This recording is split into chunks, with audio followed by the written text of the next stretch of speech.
Hi, I'm Kristen, and today I'll be talking about one of the more bizarre topics that I've spoken about on this channel, and that is the phenomena of either dreaming in a foreign language that you shouldn't know, or waking up and being able to fluently speak a foreign language that you have no business of knowing.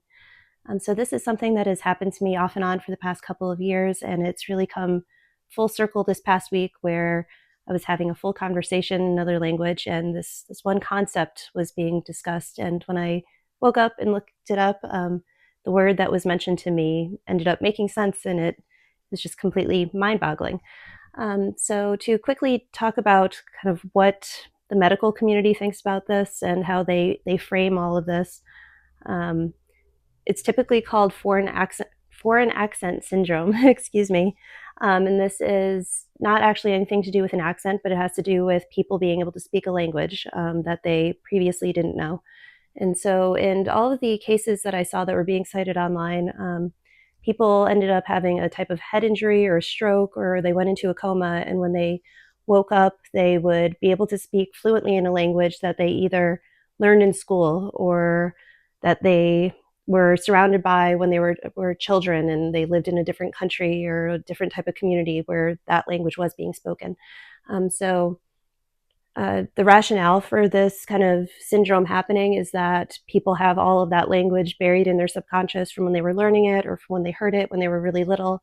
And when something happens to the brain, some type of injury, all of that comes flooding back, and then the person just knows how to speak that new language. So in the couple of examples that really stood out to me, there was an Australian man that was learning how to speak Chinese, and then he had some kind of injury and he woke up being able to speak fluent Mandarin. There was another woman, I believe she was from the country of Scotland, and when she was out walking, she was a pedestrian and she got hit by a van. She ended up rolling underneath a car, and when she came out of a coma, she was able to speak fluent French, but she had also learned quite a bit of French when she was a child. So in both of those cases, it made a lot of sense that somewhere, some way, they did have this exposure to that other language, and it was able to rise up to the surface of their consciousness. It's not like the language came from nowhere. And so where this gets really bizarre and really strange is when there are people who are able to wake up or be in a dream and speak this other language that they have just had no exposure to. They've never taken classes. They've never lived in the country where that language is spoken, and it just seems completely bizarre and completely out of nowhere. So probably the most famous example of this kind of happening, it wasn't particularly speech, but it was in writing. It happened with this woman called Dorothy Eady from England. So when she was 3 years old, she was in her house in London or somewhere in London near a stairwell, and she fell downstairs and she passed out. She became unconscious, and when she woke up, she had like almost seemed like a different type of personality, which I know that you're very little. Personalities can change quite a bit, but she specifically was immediately drawn to Egyptian culture as a very little kid. And even being so small, she was able to see hieroglyphics and she was able to read them. And later on in life, she was able to actually translate different hieroglyphics that had not been able to be translated at that point. So in Dorothy's life, as time went on, she seemed like she was getting even more and more exposed, like just subconsciously, to Egyptian culture and Egyptian information.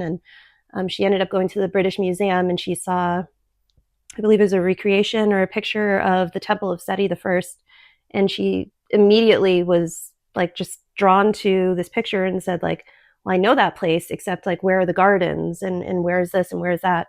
And just noticing that whatever was now in the ruins or whatever was in this reproduction, it was just like not correct from versus the original time.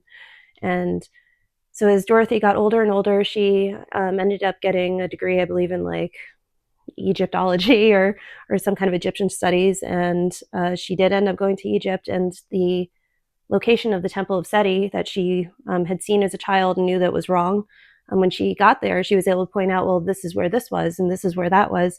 And after excavation efforts had occurred, archaeologists were able to prove that everything that she said that she remembered from many, many, many centuries, even millennia ago, like all of that was was all true.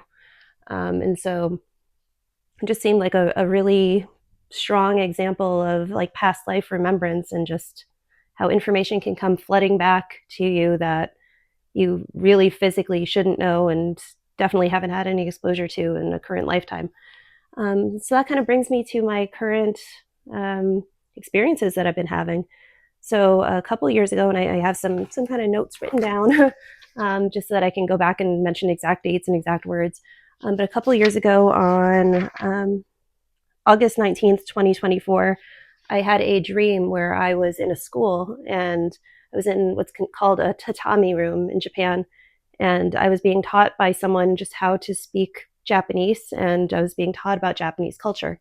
And there were a lot of other women in this room. And so I keep a long running dream journal. And, I kind of remember that I had dreamt about that, but I couldn't remember any specific details. So I had written down in my dream journal that I was speaking fluent Japanese and I could understand everything that the teacher was saying. But when I woke up, there was a lot more details that went along with that. I went to some other classes, and when I woke up, I couldn't remember any specific words.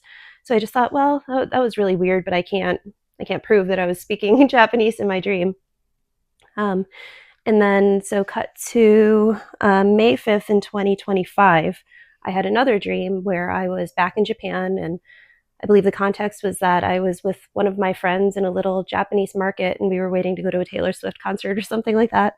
But when I was in this market with my friend, I was again walking around and I was speaking complete fluent Japanese to this woman I was with. And I remember, because we were looking at like different foods and like what should we get to eat for dinner later, and having that type of conversation.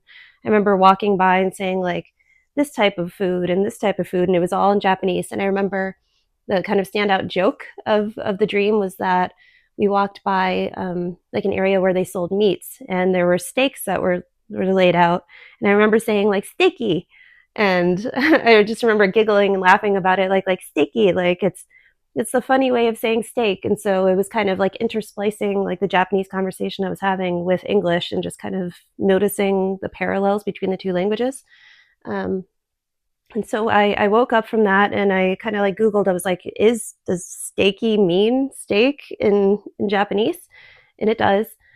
But I do watch this Japanese YouTube channel called Tabby Eats, where it's all in English, but it's an, a Japanese Hawaiian man named Shinichi and his partner Satoshi, where they talk about like different types of Japanese food.